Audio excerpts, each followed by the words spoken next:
Shalom saudaraku, selamat pagi. Selamat bergabung bersama saya di Renungan Pagi hari ini. Yang dimana hari ini saya mengangkat satu tema, minta berkat, berarti kita siap diuji hatinya oleh Allah. Mari sebelumnya kita sama-sama berdoa terlebih dahulu.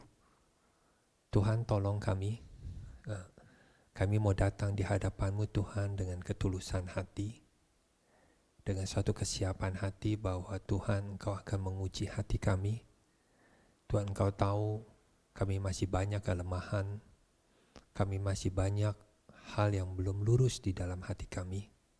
Bentuk kami sesuai dengan kehendak-Mu, pakailah kami sesuai dengan kehendak-Mu. Tuhan, inilah berkat rohani yang kami mohon di hadapan-Mu pada hari ini. Kiranya Tuhan Engkau memberikannya kepada kami, agar hidup kami benar-benar hidup di dalam kehendak-Mu. Di dalam nama Yesus kami berdoa. Amin. Saudara, saya berharap saudara juga bisa mendengar renungan pagi saya yang lainnya, yaitu di mana sebelumnya saya mengangkat suatu tema tentang arti Natal. Arti Natal adalah say goodbye pada dunia. Dan renungan saya yang pertama kali saya buat, pada saat itu saya sedang mencoba untuk membuat suatu renungan rohani yang sudah saya upload di YouTube, di mana di seri pertama itu saya kasih tema, tanpa Yesus bisakah saya menjadi orang baik.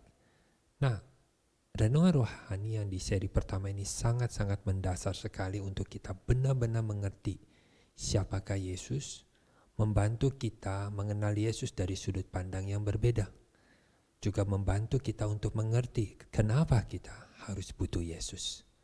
Mari saudara kita langsung masuk dengan tema kita hari ini. Kita angkat dari Mazmur pasal 26 ayat 1-3, yaitu yang berkata, berilah keadilan kepadaku ya Tuhan, sebab aku telah hidup dalam ketulusan. Kepada Tuhan aku percaya tidak ragu-ragu. Ujilah aku ya Tuhan dan cobalah aku, selidikilah batinku dan hatiku, sebab mataku tertuju pada kasih setiamu dan aku hidup dalam kebenaranmu. Minta berkat berarti kita mau siap diuji hatinya oleh Tuhan. Saudara, saya sudah berulang kali memakai ayat Yeremia pasal 17 ayat 9 yang dikatakan, betapa liciknya hati, lebih licik daripada segala sesuatu. Hatinya sudah membatu, siapakah yang dapat mengetahuinya? Siapapun manusia, dia akan sangat sulit menyadari kesalahannya sendiri. Mengapa? Yaitu karena kita manusia. Kadang kita suka bercanda dengan sahabat kita, atau kita kadang-kala kita melihat orang yang hidupnya begitu jahat sekali.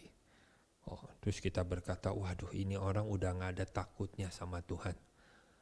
Berbuat jahat tapi tetap kok tidak sadar-sadar. Benar-benar tidak ada takutnya sama Tuhan. Tapi kadang-kala kita memakai penggaris kita untuk mengukur orang lain. Kita lupa penggaris kita seharusnya untuk kita ukur untuk diri kita sendiri. Saudara, siapapun kita, termasuk saya, tanpa sadar sebenarnya memang kita tidak ada takutnya sama Tuhan. Kita benar-benar tidak ada takutnya sama Tuhan. Kenapa? Berbuat dosa, minta ampun, terus berbuat lagi, dan seterusnya. Kenapa saudara? Saya juga kadang-kadang merenungkan hal ini. Kenapa? Kok bisa jatuh bangun di dalam dosa yang sama? Kemudian di dalam benak saya terpikir suatu hal. Ya ini menjadi pergumulan saya. Saudara, mungkin kita sudah terlanjur diajar untuk kita mengenal Tuhan kita, bahwa Dia adalah Tuhan yang memang tugasnya memberkati kita, tugasnya memang mengasihi kita. Jadi ajaran yang kita terima, yang kita serap di akal budi kita itu ya seperti itu. Tuhan memberkati kita, Tuhan mengasihi kita. Ini juga saudara mengapa di dalam doa-doa kita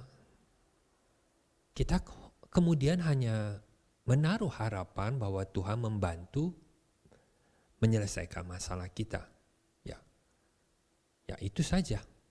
Ya, saudara misalkan gini ya, untuk dapat mengerti tentang khotbah yang kita dengar, kan kita butuh perhatian, fokus, kita butuh stamina yang cukup untuk dengar khotbah supaya kita mengerti khotbah pada minggu itu, pada hari itu. Kalau kita kurang fokus, kita kurang siapkan hati, tentu kita tidak akan mengerti. Tapi saudara, pernahkah saudara berpikir, sekalipun kita hanya asal dengar, sekalipun kita tidak terlalu fokus untuk dengarnya, ya setengah ngantuk gitu dengar khotbahnya, asalkan khotbah itu tentang berkat, tentang Tuhan mau menghibur kita, tentang Tuhan mau membuka jalan buat kita. Pokoknya tentang sesuatu, Tuhan akan berbuat sesuatu untuk kita. Sekalipun kita hanya asal-asalan dengar, kita pasti ngerti saudara. Pada umumnya kita ngerti. Dan kita merasa puas bahwa khotbah hari itu sungguh kita mengerti. Kenapa saudara? Karena memang sifat dasar kita, kedagingan kita, basic insting kita, ya udah terbentuk pengen dengar khotbah yang seperti itu. Jadi langsung nyambung saudara. Tapi kalau hari ini khotbah yang kita dengar itu berbicara, mengajarkan kita, mengingatkan kita bahwa fokus doa kita harusnya bukan memperhatikan Tuhan berbuat sesuatu pada kita, tetapi lebih memperhatikan kondisi hubungan kita dengan Tuhan. Kalau kita disuruh mendengar khotbah yang seperti ini, wah, nampak berat sekali telinga kita untuk mendengar, mungkin saja seperti itu. Berat sekali mata kita untuk tetap fokus, untuk tidak ngantuk. Nah, kalau khotbah yang menekankan bahwa harusnya kita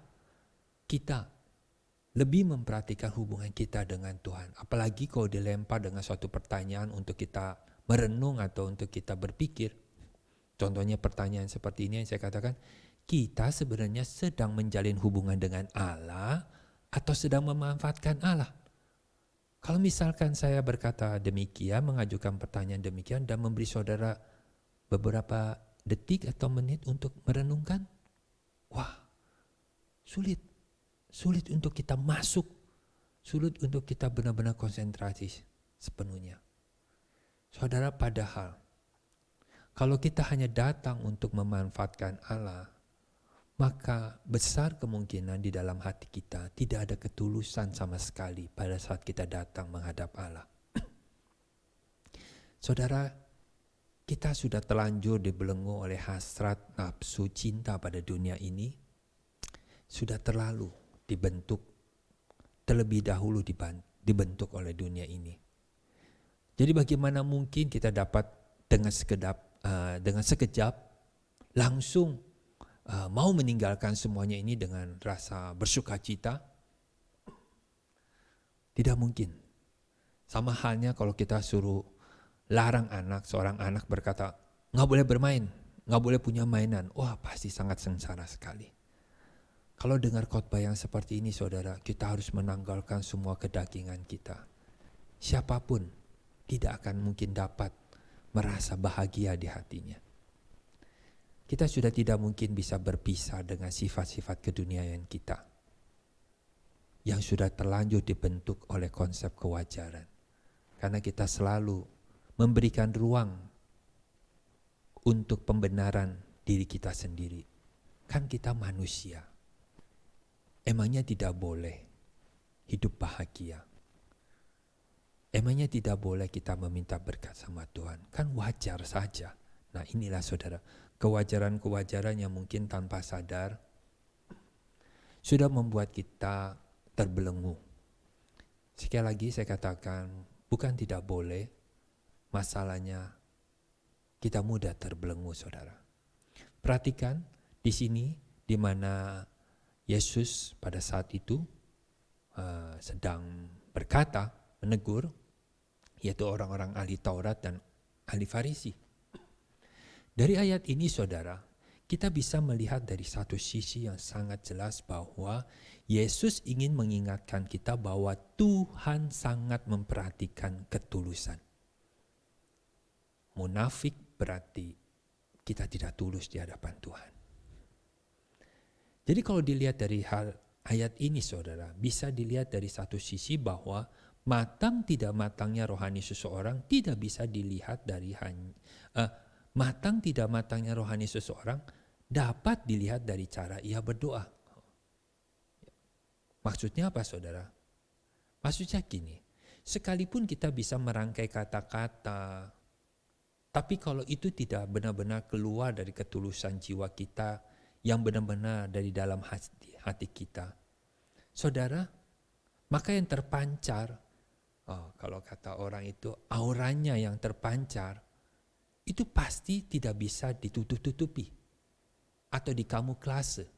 Ketulusan, aura seseorang, jiwa seseorang yang tulus itu, ya kalau dia tulus ya memang tulus auranya. Nah, apalagi kita berdoa di hadapan Allah yang Maha Tahu, di mana Yesus pada saat itu bisa bukan hanya merasakan aura ketidaktulusan orang-orang yang pintar yang sudah punya pengetahuan tentang Alkitab, orang-orang Taurat dan ahli Taurat dan orang Farisi ini, tapi dia bisa melihat isi hatinya, hati mereka. Saudara dikatakan, hai orang Farisi yang buta, bersihkan dahulu. Jadi saudara, kalau kita ingin membangun kehidupan doa, yang sangat penting kita perhatikan, lebih dahulu adalah dalam kita, hati kita. Saudara, ini berbicara masalah membersihkan. Membersihkan cawan ya, misalkan kita cuci piring yang kotor. Piring yang kotor memang bisa dengan cepat kita bersihkan. Nah, mungkin ya paling lama mungkin 5 menit. Tapi saudara perhatikan, membersihkan hati yang sudah kotor, yang sudah banyak hal-hal yang tidak berkenan kepada Tuhan, membersihkan hati yang banyak sekali hal-hal yang kenajisan. Butuh waktu berapa lama untuk membersihkannya saudara? 1 hari dengan kita menangis terseduh-seduh, dengan linangan air mata yang banyak, apakah hati kita yang kotor itu bisa langsung bersih? 1 minggu? Atau 1 bulan dengan berdoa puasa 40 hari? Atau 2 tahun sambil kita pergi penginjilan ke tempat-tempat desa terpencil? Apakah itu juga bisa menyucikan hati kita, membersihkan hati kita? Atau sekolah Alkitab 4 tahun, 5 tahun? Yang dimana di sekolah Alkitab kita diajar untuk bangun pagi, untuk terus berdoa, saat teduh. Apakah itu bisa saudara? Tidak mungkin. Karena apa? Membersihkan hati kita yang paling dalam ini adalah merupakan suatu PR yang harus kita lakukan seumur hidup.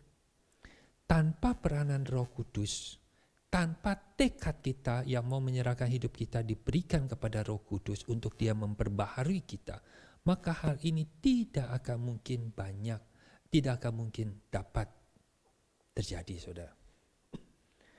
Kalau memang membersihkan hati saja sudah sesulit itu saudara, jadi bagaimana mungkin kalau di dalam kehidupan doa kita itu, kita masih ada waktu terus dipusingkan atau dikhawatirkan untuk berkat-berkat yang kebutuhan jasmani kita saudara. Ini porsi doa kita harusnya lebih banyak ke hal yang sangat sulit. Padahal kesulitan-kesulitan kita yang sehari-hari, ya memang mau tidak mau saudara harus berusaha untuk mengatasinya. Tidak selalu Tuhan harus turun tangan saudara. Tidak harus selalu. Ya memang harus kita bekerja, harus giat ya harus giat. Harus belajar ya harus belajar. Memang capek mendidik anak, ya memang harus capek. Minta tolong Tuhan untuk memberikan hikmat, tapi kita yang harus bisa mengatasi semua segala kesulitan. Jadi dari Mazmur yang tadi kita baca di pasal 26 ayat 1-3 ini dikatakan, aku hidup di dalam ketulusan. Ketulusan itu tidak bisa terjadi 1 hari, 2 hari. Ingat sebelum kita kenal Tuhan, Kita adalah manusia yang hatinya sangat tidak tulus. Banyak kemunafikan dalam diri kita. Tidak bisa dengan jaminan jadi pendeta, langsung hidup saya sebagai hamba Tuhan langsung tulus. Tidak. Saya masih ada kemungkinan jatuh di dalam ketidaktulusan, kemunafikan. Ujilah aku, selidikilah batinku dan hatiku. Ini adalah suatu hal yang selalu terjadi, yang harus selalu kita fokuskan, yang harus selalu kita doakan. Dan ini harus menjadi bagian hidup kita seumur hidup. Introspeksi terus, saudara. Tidak bisa kita hanya lihat orang lain, tidak bisa kita dengan agresif mengkritik orang lain. Kita harus terus melihat ke dalam kita. Dan pada waktu kita melihat ke dalam kita, jangan lupa, saudara tidak mungkin bisa melihat diri saudara sendiri. Ingat, yang bisa melihat diri kita sendiri adalah Tuhan. Sekalipun, ya menurut orang yang belajar ilmu kejiwaan, bahwa orang itu tidak mungkin bisa melihat dirinya yang paling dalam atau benar-benar merenung menyelami dirinya kalau dia tidak menghadapi kesulitan yang besar yang sampai mengguncangkan jiwanya. Kalau tidak, dia tidak mungkin bisa mengenal dirinya. Tapi kita berdoa di hadapan Allah yang Maha Tahu, saudara. Jadi kalau saudara ingin mengenal diri saudara, dan membiarkan Tuhan benar membersihkan hati kita, mata kita harus tertuju, dan itu tidak boleh pada waktu ada maunya saja, saudara. Waktu ada masalah baru tertuju, nggak ada masalah tidak tertuju. Enggak, namanya fokus itu harus terus, continue, saudara. Dan perhatikan di sini, tertuju pada kasih setia Tuhan. Kemudian ayat selanjutnya katakan, aku hidup dalam kebenaran. Hidup dalam kebenaran yang pada umumnya kita terjemahkan adalah di mana kita mau rindu hidup di dalam firman Tuhan. Kita rindu untuk mendengar firman Tuhan. Tapi di sini saya melihat di satu sisi yang lain bahwa mataku tertuju pada kasih setiamu, aku hidup dalam kebenaran. Maksudnya begini, saudara. Yang namanya kebenaran itu adalah kasih dibalas dengan kasih. Kesetiaan dibalas kesetiaan. Kalau mata kita tertuju, kita sudah mengerti kasihnya setianya Tuhan, maka kita harus benar-benar mengerti juga. Kita harus membalas kasih setia Tuhan.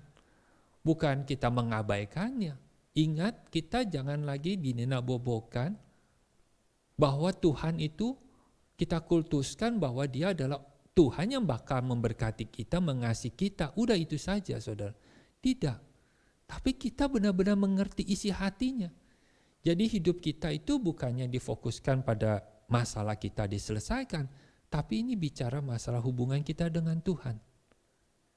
Jadi ketulusan itu memang harus dari hati, saudara. Dan ketulusan itu menghargai kesetiaan dan komitmen. Jadi saudara, kalau kehidupan doa kita apakah sudah berkualitas atau kokoh, atau benar-benar di track yang benar, mau tidak mau harus diuji. Dan waktu saudara ingin diuji, ya saudara harus mau datang sama Tuhan. Siapkan hati yang sungguh-sungguh dengan tulus. Dan diam saja, saudara. Diam untuk kita mau dibentuk, untuk kita mau diselidiki. Yang kurang, ya harus diperbaiki. Tidak gampang. Ini harus continue terus, saudara. Jadi kalau saudara sudah mengerti hal ini, maka doa-doa saudara, kehidupan doa saudara, wah, sudah tidak ada lagi fokusnya pada kebutuhan jasmani. Pasti kepada hal yang rohani. Yang tadi kita sudah tahu, mencuci piring itu bisa cepat. Tapi mencuci hati batin kita yang licik, yang jahat ini butuh seumur hidup, di mana pekerjaan Roh Kudus dalam hati kita. Mari kita berdoa, saudara. Tuhan, kiranya kuat kuasa Roh Kudus-Mu benar-benar menguatkan hati kami untuk kami tetap setia, selalu ada di hadapan-Mu, di bawah kaki-Mu, untuk kami selalu Tuhan mencari Engkau. Tuhan, tolong kami benar-benar bukan hanya mengerti kebenaran firman-Mu, tapi kami mau berkomitmen hidup di dalam jalan-Mu, menuruti firman-Mu. Kiranya Roh Kudus-Mu menolong kami, Tuhan. Dalam nama Yesus kami berdoa. Amin.